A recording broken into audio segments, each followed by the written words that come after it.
Buenas tardes. Nosotros vamos a hablarles sobre el trastorno de identidad disociativa. Nuestro grupo está integrado por Álvarez Nieto Milagros, Lescano Ramos María, Quispe Sarmiento Daniela y Chumbe Castro Cherny.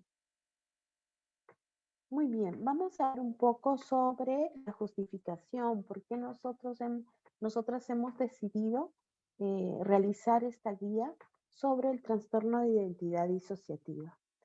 Para nosotros es muy importante que las personas puedan reconocer los primeros indicios de este trastorno, ya que el trastorno de identidad disociativa es una patología que esconde un mecanismo de defensa para poder soportar el dolor, el miedo, ocasionado por algún tipo de abuso que la persona no puede sobrellevar de manera consciente, ¿no?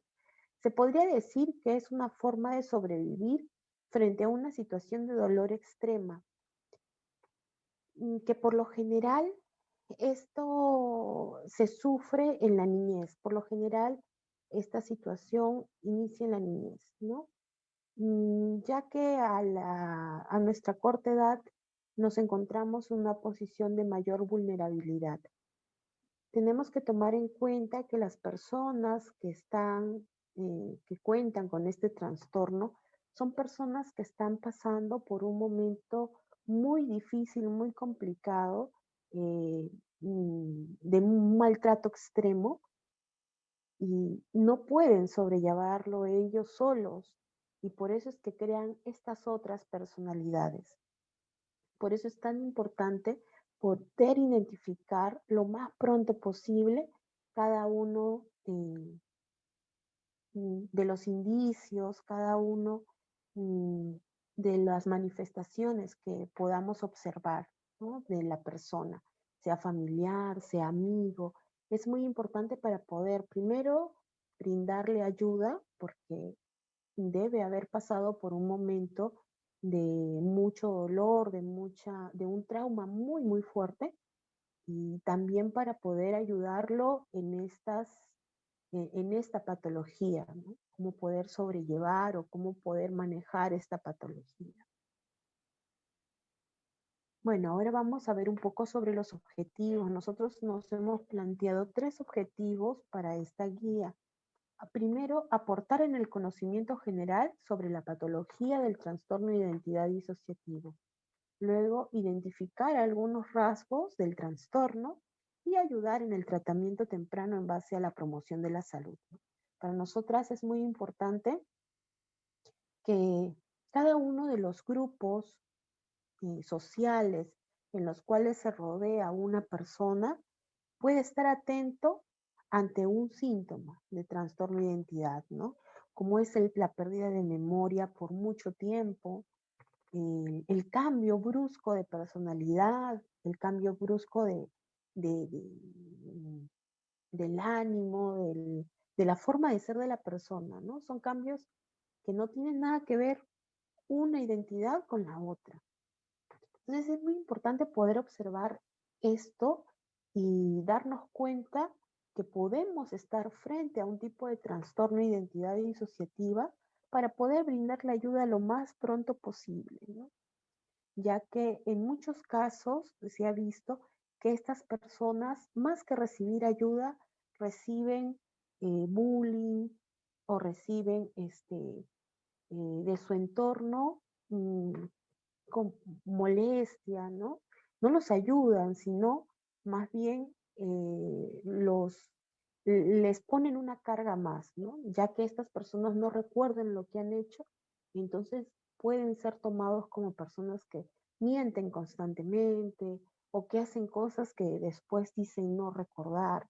Entonces tenemos que estar atentos a esto, ya que este trastorno es el resultado de la manifestación de una persona que ha pasado por un sufrimiento muy grande. Muy bien, le doy el pase a mi compañera. Sí, gracias.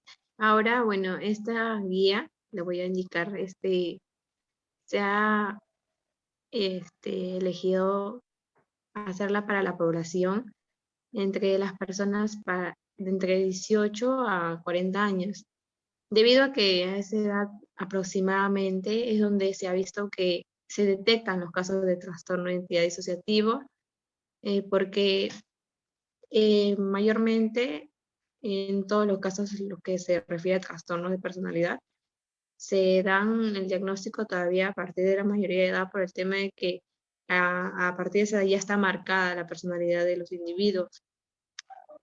Siguiente PPT. La definición de este trastorno de identidad disociativo este es un trastorno que se caracteriza por la existencia de dos o más identidades, que también se llaman estados mentales o estados de personalidad. Estos son muy diferentes entre sí y siempre hay uno de estos que de repente en algún momento controla a la persona de manera alternante. El individuo puede comportarse y expresarse como si fueran personas diferentes. También esto se da según el estado mental que tenga y puede también olvidarse de las cosas que hace en una personalidad. Por otro lado, también a veces suelen decir o hacer cosas desde un estado mental, como les vuelvo a explicar, y ya no recordar la información que haya dicho de la otra identidad coexistente. Este trastorno se da por un trauma en la mayoría de los casos que se presenta en la niñez. A raíz de todo ese problema es que la persona adapta o agarra este trastorno como un mecanismo de defensa para así evitar lo que son los dolores, sufrimientos. Le voy a dar el paso a mi siguiente compañera.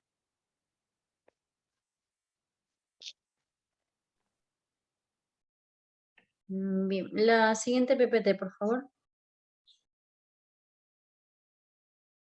Bueno, acerca de las características o los síntomas de una persona con TID, ¿no? Podemos darnos cuenta que comienzan a partir de una amnesia o cuadros de amnesia, ¿no? También aquellas que tienden a tener, escuchar voces o síntomas de conversión o somatomorfo también, alteración y confusión de identidad, ¿no? También tienden a dudar un poco de la realidad y despersonalización, los flashbacks, ¿no? Que son tipo recordatorios por partes o recordatorios de muy poco tiempo, ¿no? Que a veces se desubican de la realidad, ¿no? Los pensamientos retirados, las acciones, emociones y que son impuestas o insertadas, ¿no? Las convulsiones psicogénicas no epilépticas o disociativas también, los dolores de cabeza también es una de las características, los diferentes tipos de escrituras que a veces uno sin querer se da cuenta, o ya sea algún tipo de idioma, ¿no? Que tienden a variar, que esta persona tal vez no era como normalmente tenía su vida cotidiana. Asimismo, también las repentinas discapacidades, ¿no? Como le mencionaba anteriormente, así tienen tanto el idioma o tal vez poder escribir con la mano zurda o también poder tener algún tipo de beneficios, ya sea que a esta persona le gusta la actividad que sea, no sé, correr por bicicleta y que tal vez en otro caso no sabe usar la bicicleta, también puede ser alguna diferente discapacidad, ¿no? Contradicciones de culpa y vergüenza también, y la distorsión del tiempo, ¿no? Sería una de las características que también se encuentran acerca de las personas que tienen trastorno de la personalidad disocial. La siguiente PPT, por favor. En los tipos de trauma, ¿no? Nos podemos dar cuenta que aquí está, como mencionaba mi compañera, desde un inicio mayormente se da desde la infancia, ¿no? En esos casos está la agresión sexual temprana, la tortura también de aquellos niños, la prostitución, el incesto, que en la mayoría de casos con personas con trastorno inician desde esa parte, de este tipo de trauma, que ya sea por una tortura, incesto, agresión sexual. El control, disculpe, o la programación mental también es uno de los traumas que se generan normalmente a raíz, ¿no?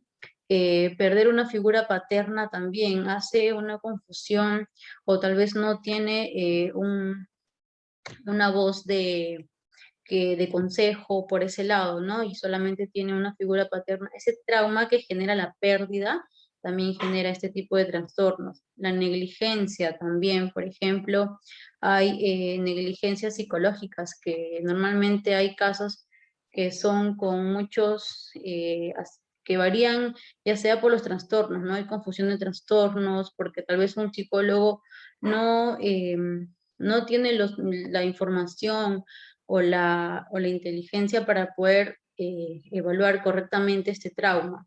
La esclavitud también, ¿no? O un factor biológico también puede ser o que genere un trauma a la larga con este tipo de trastorno.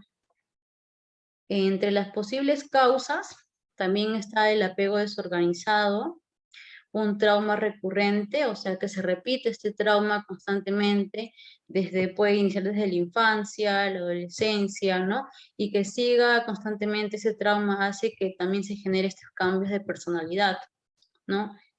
También tiene que ver mucho la edad del primer trauma donde se inició todo esto, ¿no? O la predisposición, ¿no? Estos serían algunas de las causas que generan el inicio de este trastorno de la personalidad. Doy paso a mi siguiente compañera, gracias. Buenas tardes, profesora, y buenas tardes, compañeros. Continuando con la exposición, con la presentación de esta guía, vamos a ver el punto de lo que es la prevención, ¿no? Aquí vamos a ver que según algunos especialistas, aún específicamente no se ha encontrado una forma específica para poder evitar ese trastorno. Sin embargo, si es que se logra detectar a tiempo este trastorno de identidad disociativa, hay más probabilidades de que se pueda curar la persona y de que su vida pueda tener menos problemas, ¿no? Por decirlo así.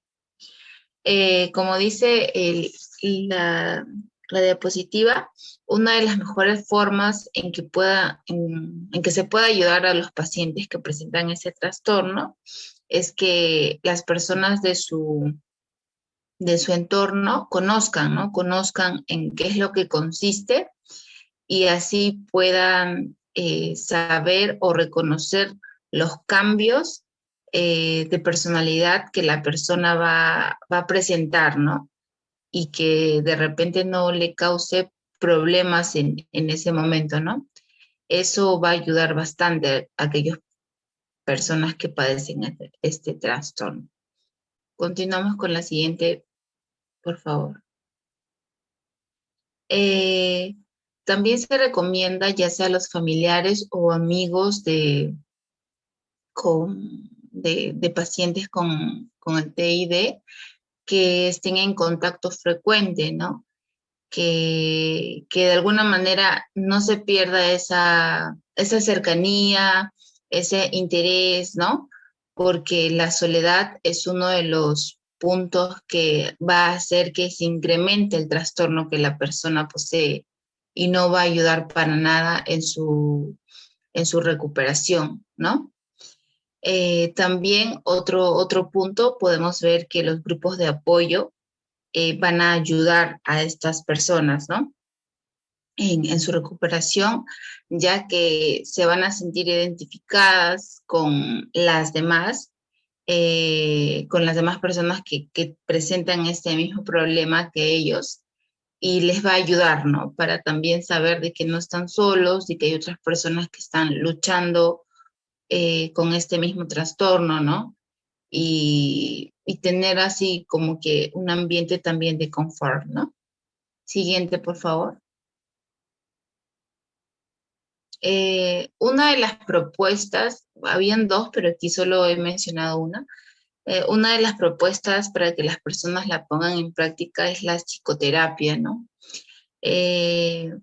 Esto va a ayudar mucho, en la cual va a hacer que el paciente pueda tener una ayuda eficaz, ¿no?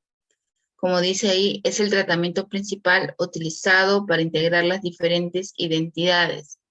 Hemos visto en muchos casos que, bueno, hemos podido observar o quizás indagar un poco más, es de que parte de estas personalidades que conforman la identidad de la persona les ha ayudado en un determinado momento, ¿no? Y como que todas en sí, en un conjunto, vienen a ser también de importancia para la vida de la persona y en algunos casos es difícil, es muy complejo, ¿no? Que se puedan deslindar de todo y como que desprenderse, por decirlo así. Y es por eso que se sugiere que se pueda encontrar, ¿no? Una integración de estas diferentes personalidades para que así también pueda haber un equilibrio. El terapeuta podrá ayudar al paciente a conocer las causas de su trastorno y el nivel de afrontamiento que deba tener principalmente en situaciones de estrés. Cuando el paciente va a ir hacia un psicoterapeuta o un terapeuta, este profesional le va a ayudar a poder reconocer, saber primero, ¿no? En primera instancia, en qué consiste su trastorno, cuáles son las causas, brindarle toda la información posible para que el paciente sepa, ¿no? de lo que está pasando y también cómo va a poder afrontarlo, cómo va a poder vivir, ¿no? Frente a estos cambios que a veces desconciertan y como que sacan de la zona de confort o dentro de la normalidad que pueda haber, ¿no? La siguiente, por favor. Aquí vamos a ver unos puntos claves sobre la psicoterapia, que esto va a ayudar a desarrollar una adecuada relación entre los estados de identidad, ¿no? Como habíamos visto anteriormente, es muy importante que se pueda dar la integración de las personalidades, ¿no? Otro punto importante es acerca de la superación de los recuerdos traumáticos. La psicoterapia también va a ayudar en eso, ¿no? En el que progresivamente se pueda superar aquellas vivencias o aquellas escenas que han marcado la vida de las personas, ¿no? Y que ya no puedan ser tan traumáticas. Otro punto es que también ayuda en la estabilidad en la estabilidad de las emociones internas, ¿no? Que un paciente con TID pueda presentar. Entonces, vemos cuán importante es la psicoterapia y cuánto puede ayudar a una persona que presenta este trastorno, ¿no? Siguiente. Eso sería todo. Y otro punto también había encontrado que es la farmacoterapia, ¿no? Que es, bueno, esto es cuando te recetan lo que son los medicamentos. Y bueno, pero la más importante era la psicoterapia. Y bueno, muchas gracias por su tiempo, gracias por habernos escuchado y esperemos que es parte de nuestra exposición de guía les haya ayudado a poder complementar algunos conocimientos que de repente ustedes ya tenían. Muchas gracias.